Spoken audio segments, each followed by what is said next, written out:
ભારત માતા કી, ભારત માતા કી. ઘણા સમયે એક સારો કાર્યક્રમ જોયો અને સૌથી મોટી વાત એ છે કે સાંસ્કૃતિક કાર્યક્રમ જોયો. નહીતર મોટા ભાગે સ્કૂલો કાર્યક્રમ કરે એ મનોરંજનના કાર્યક્રમ હોય છે. સાંસ્કૃતિક કાર્યક્રમ એટલે જ્યાં આપણી સંસ્કૃતિ પ્રદર્શિત થતી હોય એને સાંસ્કૃતિક કાર્યક્રમ કહેવાય. એટલે ભરતભાઈ અને એની આખી ટીમને ખૂબ ખૂબ ધન્યવાદ આપું કે બહુ સમજી વિચારીને આ કાર્યક્રમ છે યોજ્યો છે. બીજું કે અનેક લોકોના સન્માન કર્યા એટલે ગુણગ્રાહી વ્યક્તિ તરીકે પણ હું એમને ખાસ છે યાદ કરું. મને તો બહુ જ આનંદ થયો. કાંજીયા સાહેબ ભેગા થયા. એ તો નવયુગ સ્કૂલમાં જબરજસ્ત કામ કરી રહ્યા. 2 વખત તો મારું વક્તવ્ય ગોઠવ્યું છે. અહીંયા પુષ્કળ મારા વિદ્યાર્થીઓ, મારા પત્ની પર આવ્યા છે, એટલે એમના વિદ્યાર્થીની બધા ભેગા થયા એટલે મને ખૂબ જ આનંદ થયો. 1-2 વાત મારે તમને અહીંથી લઈ જવા જેવી કેવી છે એ બરાબર સાંભળો. એક પશુપાલક ગામના આગેવાન પાસે ગયા. ગામડામાં એ જિલ્લા કક્ષાના મોટા આગેવાન તો હોય ને એની પાસે ગયા. જઈને રડવા માંડ્યા. શું થયું? મારી પાસે 100 ઘેટા હતા અને પૂર આવ્યું તો તળાઈ ગયા અને મારી પાસે 60 રહ્યા, 40 તળાઈ ગયા. લે તું કોની વાડીએ છો? અરે ફલાણાની વાડીએ. અરે એ તો ડૂબાણિયું છે, તું ન્યારે તો તળાઈ જાય ને, ત્યાંથી થોડોક 2 ખેતર આ બાજુ આવી જા, ઓજત નદીની કાંઠે આવી જા. ઓજત નદીની કાંઠે તો વધારે ભય નહીં. અરે તું આવી તો ખરો, એ ઊંચાણવાળું છે, ત્યાં કાંઈ ન થાય. ઓલો ત્યાં આવી ગયું. તો પાછું પૂર આવ્યું, 30 તળાઈ ગયા, 30 વધ્યા. એટલે પાછો એની પાસે ગયો. પાછો એને બધા તમે કીધું એમ કર્યું, 30 વધ્યા, 30 તળાઈ ગયા આ પૂરમાં. કઈ બાજુ આવ્યો હતો? ઉત્તર બાજુ. અરે દક્ષિણ બાજુ આવી જા, દક્ષિણ બાજુ આવી જા. ત્યાં તો કોઈ દિવસ પાણી કાળ દુકાળાઈ ન આવે. તમે તારો હું બેઠો છો, આવી જા. એટલે ઓલો બિચારો ઘેટા લઈ અને એ બાજુ આવી ગયો, રહેવા માંડે. પાછું પૂર આવ્યું તો 30 હતા એ તળાઈ ગયા. હા, ઘેટા વગરનો થઈ ગયો. બોલો. ત્યાં જઈને પાછો પગમાં બેસીને રડવા માંડ્યો કે તમે જેટલી સૂચના આપી એટલું મેં બધુંય પાલન કર્યું, મારા બધાય ઘેટા તળાઈ ગયા. તો એ તો રડવા માંડ્યો, પેલો આગેવાન રડવા માંડ્યા. બોલો. એટલે આને એમ થયું કે મારા તો ઘેટા તળાઈ ગયા એટલે હું રડું છું, પણ આ આગેવાનને કેટલી મારી પ્રત્યે સંવેદના છે કે એના આંખમાં પણ આંસુ આવી ગયા, એ પણ રડવા માંડ્યા. એટલે હળવેકથી એને પૂછ્યું, ભાઈ મારા તો ઘેટા તળાઈ ગયા છે એટલે હું રડું છું, તો તમે કેમ રડો છો? હવે સાંભળજો. હવે તમારે બધા મા બાપ તરીકે સાંભળવાનું છે. પેલા આગેવાને શું કીધું ખબર છે? કે હું એટલા માટે રડું છું કે મારી પાસે હજુ આઈડિયા તો ઘણા છે, તારી પાસે ઘેટા નથી. જાણો, પેલા ઘેરે ઘેરે 4-5 છોકરા, 2-3 દીકરીઓને એવું બધું જથ્થાબંધ હતું એટલે તમે અખતરા કરતા હતા. એકાદો હારો થાય, એકાદો નરવો થાય, એકાદો વ્યવહાર કરે, એકાદો ભણે તો એકાદો હાચવે એવો વધતો હતો. અને હવે આ મોટા ભાગના એકના એક છે અને મોટા ભાગને તો ખોટના છે અને 50% તો માનતાના છે. બોલો.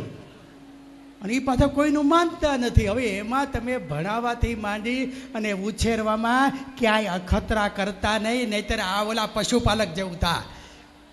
આઈડિયા દેખાડનારો તો દુનિયામાં ઘણા એ છે, તમારી પાસે ઘેટા નથી.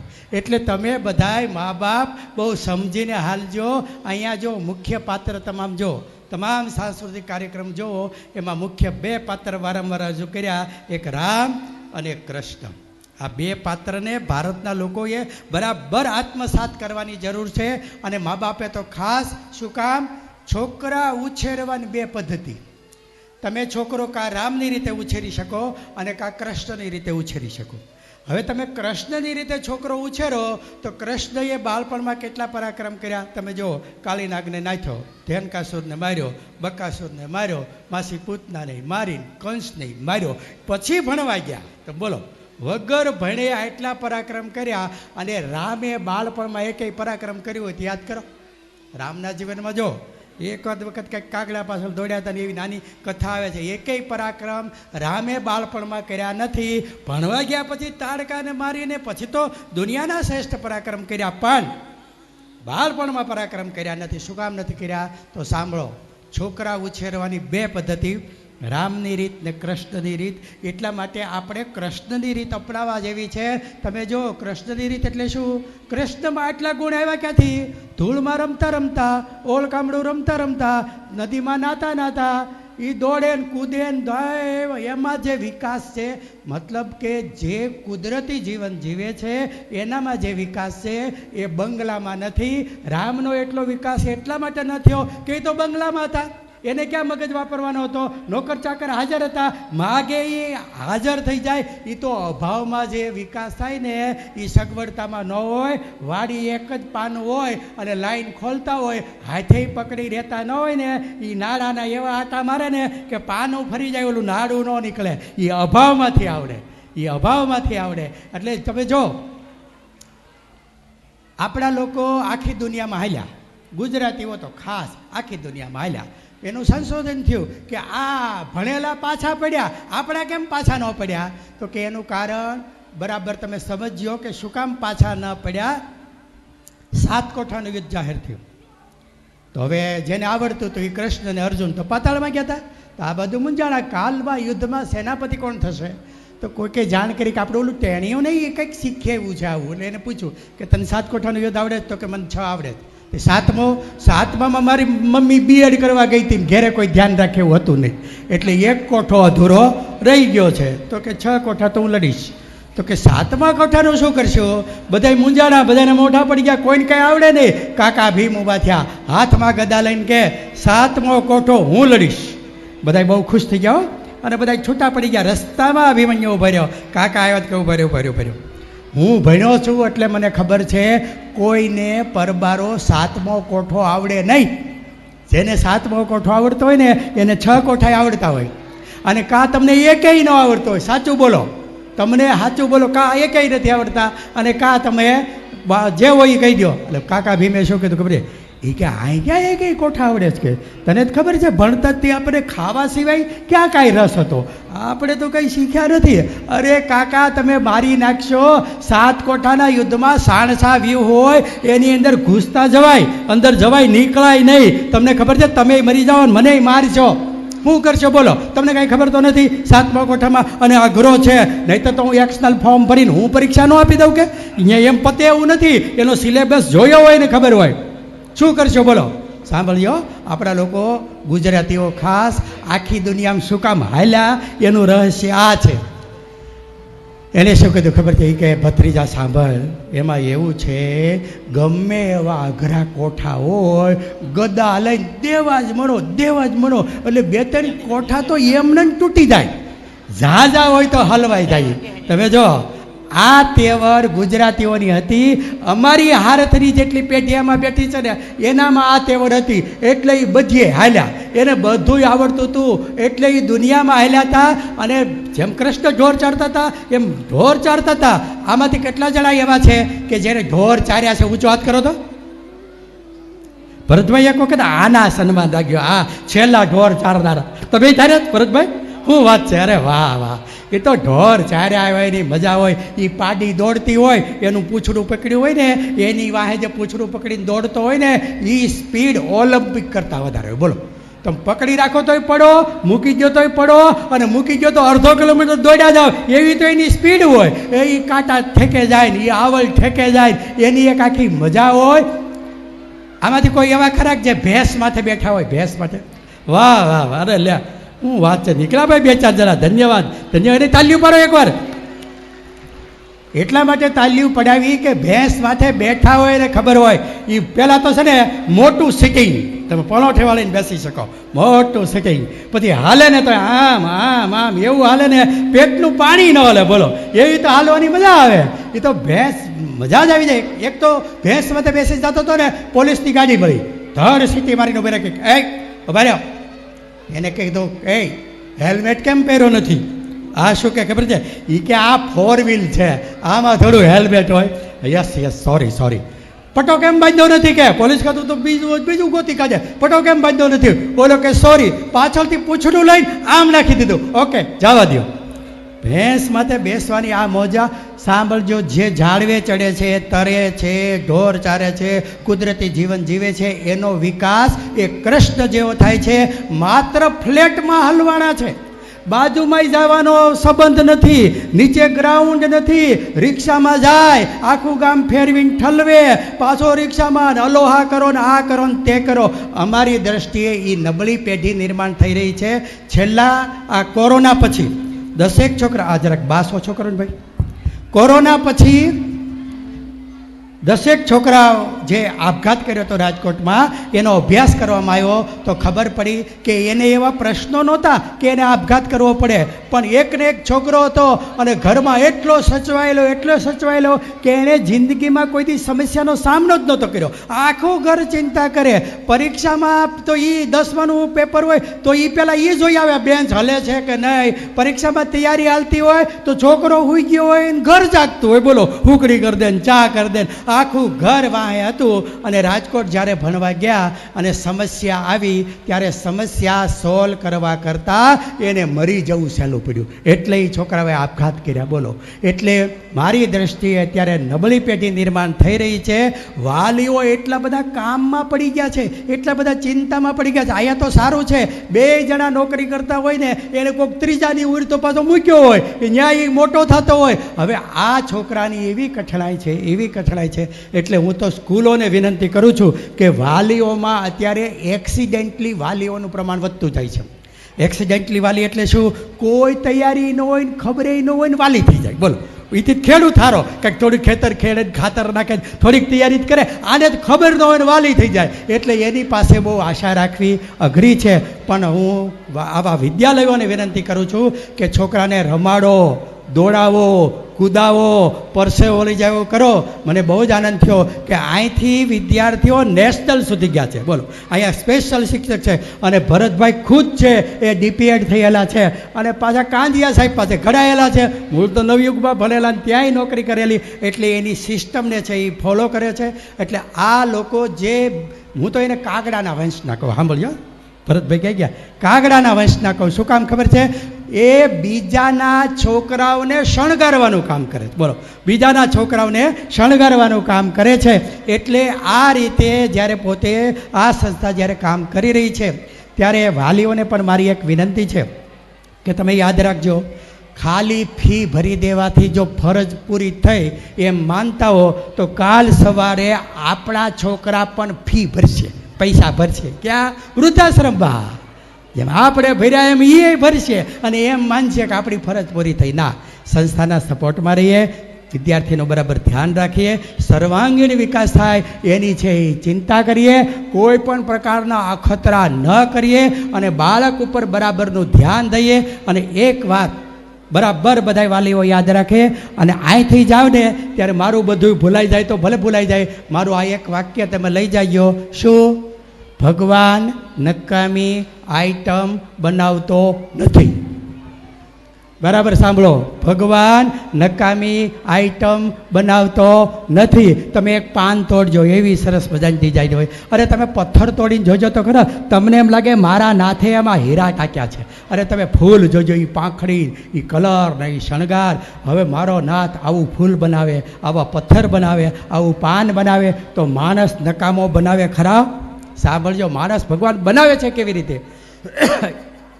પોતાના હજારો વર્ષના અનુભવને કારણે ભગવાન સારામાં સારું પીસ બનાવે, સારામાં સારું પીસ. એ પીસ એવું હોય કે અગાઉ હતું નહીં અને અત્યારે છે નહીં અને ભવિષ્યમાં આવવાનું નથી. એ સિંગલ પીસ છે, સિંગલ પીસ છે. એટલે દરેક વાલીઓ કોઈ દિવસ તમારા સંતાનોની બીજાના છોકરા વારે સરખામણી કરતા નહીં. આ આઇસોલેટેડ છે, આ રિપીટે થવાનું નથી. અને બીજું, એમાં કાંઈક એવું નાખ્યું છે કે જે દુનિયામાં ક્યાંય નથી. સાંભળજો, દુનિયામાં ક્યાંય નથી. ભગવાન ઉપર આટલો ભરોસો રાખજો કે ભગવાન નકામી આઈટમ બનાવતો નથી. મેં આખી દુનિયામાં ભાષણમાં કહેલું, મારી દીકરી 10માની પરીક્ષામાં ગણિતના પેપરમાં રડવા માંડી કે પપ્પા હું નાપાસ થઈશ. એટલે મેં એને એમ કીધું પરીક્ષા જ એને કહેવાય કે જેમાં પાસ થાય ના પાસ જ થાય, બધા પાસ થઈ જાય ને થોડી પરીક્ષા કહેવાય. અરે મને કે તમે કેવડા મોટા માણા અને અમે હું નાપાસ થાવ તો કેવું લાગે. મેં થોડુંક ધ્યાન આપ્યું, પ્રેરણા આપ્યું, પ્રોત્સાહન આપ્યું. 35 જેવા માર્ક આવ્યા નહીં, પાસય થઈ ગઈ. પણ મેં આખી દુનિયાને જે સલાહ દીધી હતી કે ભગવાન નકામી આઈટમ બનાવતો નથી, એ પ્રશ્ન મારી ઘેરે આવ્યો. એટલે પછી 10મામાં તો બહુ ઝાઝો સમય હોય, મેં એને મહેંદીમાં ક્લાસમાં મોકલી તો સરસ મજાની મહેંદી કરવા માંડી. પછી મેં એને બ્યુટી પાર્લરમાં મોકલી તો એ તરત આવડી ગયું. સીવણમાં મોકલી. આ 2 મહિના 2.5 મહિનાના વેકેશનમાં તો એ આટલી કળા શીખી ગઈ. એટલે મેં નક્કી કર્યું કે મારી દીકરી આર્ટ્સની વિદ્યાર્થી છે, સાયન્સની વિદ્યાર્થી છે નહીં. મેં 11મામાં આર્ટ્સમાં દાખલ કર્યો. હે બધા ખીજાવા માંડ્યા, તમે ક્યાં, તમારી દીકરીને તમે ક્યાં મૂકીને આ ને તેન. પણ મેં કોઈનું સાંભળ્યું નહીં. એક કોલેજમાં મુખ્ય વિષય અંગ્રેજી સાથે દાખલ થઈ અને મારા બધાય વાલીઓને ગૌરવ સાથે કહેવું છે કે આ દીકરી કોલેજમાં કોલેજ ફર્સ્ટ આવી. FYમાં, SYમાં કોલેજ ફર્સ્ટ આવી, TYમાં કોલેજ ફર્સ્ટ આવી. મેં એને BEd કરાવ્યું, એ વખતમાં એને 92% આવ્યા. ભાઈ એને MA કરવા વિદ્યાનગર મોકલી, એ વખતે B+ આવે તો ઘણું થઈ જતું હતું, પણ એને 76% આવ્યા. હજી 15 દી ઘેરે રહે ત્યાં તો એને KGBV માંગરોળમાં શિક્ષિકા તરીકે મળી ગયું 20,000ના પગાર સાથે. ત્યાં 1.5 વર્ષ નોકરી કરી. ત્યાં એને કચ્છમાં મળી ગયું, ત્યાં શિક્ષક તરીકે નોકરી કરી. ત્યાં 2 વર્ષ નોકરી કરી. ત્યાંથી ભાવનગરમાં આવી ગઈ, ભાવનગરથી એ અમરેલીમાં આવી ગઈ. અને અત્યારે મારી દીકરી છે એ અહીંયા લાઠી તાલુકામાં ભૂરખિયામાં શિક્ષિકા તરીકે નોકરી કરે છે. 25 વર્ષની ઉંમર સુધીમાં એણે 5 જગ્યાએ સરકારી પગાર ખાધો. એટલે હું વિશ્વાસ સાથે કહું છું કે ભગવાન નકામી આઈટમ બનાવતો નથી. મારી દીકરી અહીં ઉપસ્થિત છે, જરા માધવીબેન ઊભા થાવ.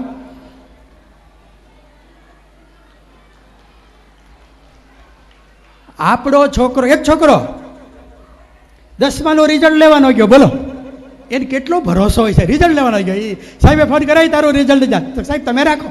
ઘણાને એટલો ભરોસો હોય.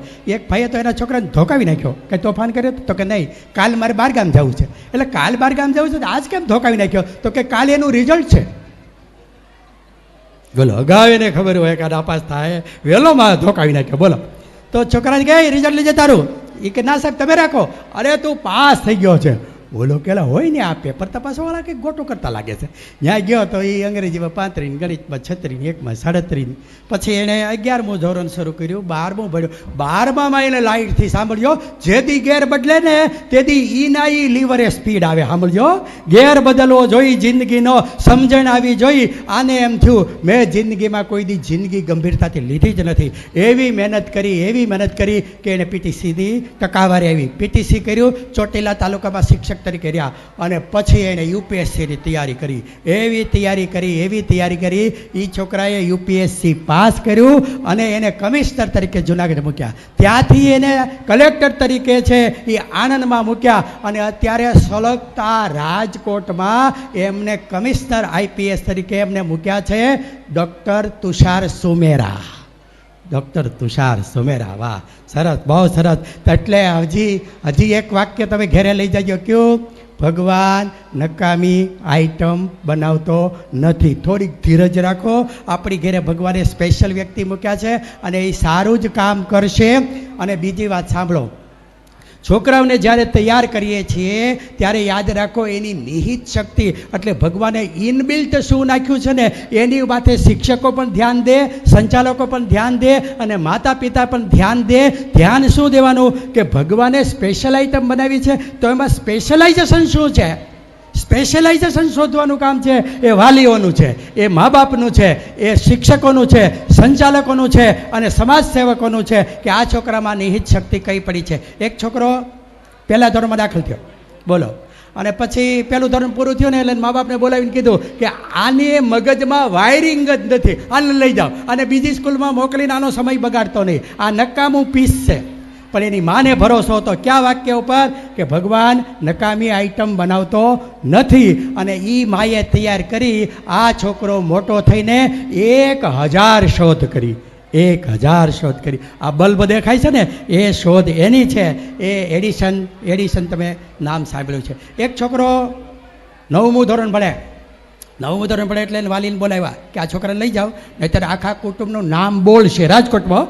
આખા કુટુંબનું નામ બોલશે, તમે આને લઈ જાવ. લઈ તો ગયા પણ હવે આને ક્યાંય ભણાવતા ને ધંધે ચડાઈ ગયો, ધંધે નો ચડાવ્યો, ભણાવ્યો, પણ આ છોકરો મોટો થઈ અને ભારતનો રાષ્ટ્રપિતા બન્યો. એ ગાંધીજી. સમજાણું? નાપાસ ત્યાં શિક્ષકો થતા હોય છે. એક છોકરાને 10માનું ફોર્મ ભરવાનું હતું, 10મા નહીં, એ સમયે 11મું હતું. ફોર્મ ભરવાનું હતું તો જન્મ તારીખ મળે નહીં, શિક્ષક પાસે નહીં, જીઆરમાં નહીં, એને મા બાપને બોલે બધા છોકરાના લખેલા નારાયણભાઈ સહિત, આ છોકરાનું નામ નહોતું. બોલો હવે શું કરશું? એ છોકરો શું બોલે ખબર છે? મારી જન્મ તારીખ લખો 31/10. સાલ કઈ એ તમે ગણતરી કરી લો ને. એટલે ઓલા ગણતરી કરીને સાલ નાખી 31/10/1875. આ છોકરો એટલે કોણ? સરદાર વલ્લભભાઈ પટેલ. દુનિયાનો પહેલો એવો માણસ, મહાન માણસ કે જેણે પોતાની જન્મ તારીખ પોતે નક્કી કરી. હવે એનું જન્મ તારીખમાં નામ ઘરમાં કેમ નહોતું? એ ઘરમાં કેદી જન્મો કેદી મોટો થયો કોને ખબર? જાજા ભાંડવડામાં વચ્ચે ભળી ગયો. એટલે એટલું યાદ રાખો કે જે દિવસે ઘેર બદલે તે દિવસે એ વાલીઓમાંથી વાલ્મીકી થાય, એ તે દિવસે એડિશન થાય, અને એની ચિંતા છે એ વાલીઓએ કરવાની છે. અને છોકરાને તેવડવાળો, હજી એક છેલ્લો પોઈન્ટ કહી અને મારું વક્તવ્ય પૂરું કરું. છોકરાને તેવડવાળો કરજો, છોકરાને દોડતા આવડવું જોઈએ. વારસામાં સંપત્તિ ન આપો તો કાંઈ નહીં, એને તરતા આવડવું જોઈએ. અમરેલીમાં અમારી એક કેસ એવો બન્યો, 100 જણા હાજર. બોલો, કોકને નાનામી જાતે તે 100 જણા હાજરને કૂવામાં 15 ફૂટ પાણી, છોકરો ડૂબીને મરી ગયો. 100માંથી એકેયને તરતા નહોતું આવડતું. એટલે વારસામાં તરતા શીખવાડો. 4 વ્હીલ સહિતનું ડ્રાઇવિંગ છે એ આવડતું હોવું જોઈએ. અને બીજું, દીકરા દીકરીઓને કામ કરતા આવડવું જોઈએ. સ્કૂલમાં એવો નિયમ કર્યો છે કામ નહીં કરવાના, અને તમે ઘેરે કામ કરાવો નહીં તો એ કરશે શું? એ કે એની નીચે કામ કરવા આવે છે, નીચે કાઢશું ક્યાંથી? અત્યારે બધાય ભણે છે. કામ કરે એવો છોકરો હોવો જોઈએ. ઘરકામ કરાવો. સ્કૂલોની અંદર પણ તમે નાનું મોટું કામ હોય તો તમે સામેથી છૂટ આપો. અને છોકરાને પણ કહો, દીકરીને પણ કહો, રસોઈ નથી આવડતી, ખાતા આવડે. બોલો, રસોઈ નથી આવડતી, અમારી દીકરીને ખાતા આવડે છે. છોકરાને કહે વાડીએ નથી જતો, જમી જ જોઈ છે. આ વાત બિલકુલ વ્યાજબી નથી. છોકરો તેવડવાળો હોવો જોઈએ, પરિસ્થિતિમાં લડી લેવો હોવો જોઈએ. એટલે ફરી ભીમનું યાદ રાખવાનું, ભીમ જેવો છોકરો હોવો જોઈએ. તમે જો, જ્યાં જ્યાં મહાભારતમાં પ્રશ્ન થયા ને ત્યાં તમામ નિયમો મૂકીને ગદા લઈને એ ઊભો થયો છે. એણે પ્રશ્ન લાક્ષા ગૃહ સહિતના પ્રશ્નો છે એને સોલ્વ કર્યો છે. એટલે જેને એકના એક દીકરા હોય ને, એકના એક દીકરા, એને 3 દીકરા કરવા આવે થઈ જાય. હા બોલ્યો, ભલે એકને એક દીકરો હોય એને 3 કરવા આવે કાંઈ. કેવી રીતે? બચત બીજો ભાઈ, થોડીક બચત કરજો એટલે છોકરાને ભવિષ્યમાં વાંધો નહીં. અને ત્રીજું, તેવડ ત્રીજો ભાઈ. હા બોલજો, તેવડવાળો કરો ને તો એ 3 ભાઈઓ હોય ને એટલું કામ કરી શકે. એક ભાઈ ગલીમાં લેતા હતા, સાંકડી ગલી, બીજે માળેથી આવડી મોટી ઈંટ પડી, 5 જ ફૂટ છેટી પડી હોય. 1 સેકન્ડ જો મોટી પડી હોત ને તો માથે આવત, ખોપરું ફાડી નાખત. કોણ છે એ 2 કાળજીવાળું? ખીજાતો હાથમાં ઈંટ લઈને ગયો, પહેલા માળે ચડ્યો, બીજે માળે ચડ્યો તો અગાસી ઉપર એક હટ્ટો કટ્ટો ઉઠબેઠ કરતો હતો. અને એવું શરીર આમ જોઈ લાલ ઘૂમ આખ્યું. એટલે આને એમ થયું મારો પ્રશ્ન સાચો છે પણ રજૂઆત માટેનું સ્થળ ખોટું છે. સ્થળ ખોટું છે, જે હોય તે કાંઈ વાંધો નહીં, ચાલો વાત થઈ ગઈ પૂરી. પાછા વળીને 2 ડગલા પાછો વળે ત્યાં ઓલાને ધ્યાન ગયું કે એ કોણ છો, કેમ આવ્યો છો? હા એ લાલ ઘૂમ આખ્યું, ના પર અબજબ આવું મોટું શરીર. એટલે ઓલાને એમ થયું ઈંટમાં રહી ગયા, આમાં બહુ નક્કી નહીં. ઈંટ 5 ફૂટ છેટી પડી ને એટલે એમાં રહી ગયા, આમાં બહુ નક્કી નહીં. પાછું એ કોણ છો, શું કામ આવ્યો છો? આને શું કહેતું ખબર છે? એ કે તમારી ઈંટ પડી ગઈ હતી ને એ દેવા આવ્યો છે. આને કહેવાય ત્રેવડ ત્રીજો ભાઈ. આને કહેવાય ત્રેવડ ત્રીજો ભાઈ. સરસ મજાનો સાંસ્કૃતિક કાર્યક્રમ કર્યો છે. શિક્ષકોને પણ ખૂબ ખૂબ ધન્યવાદ.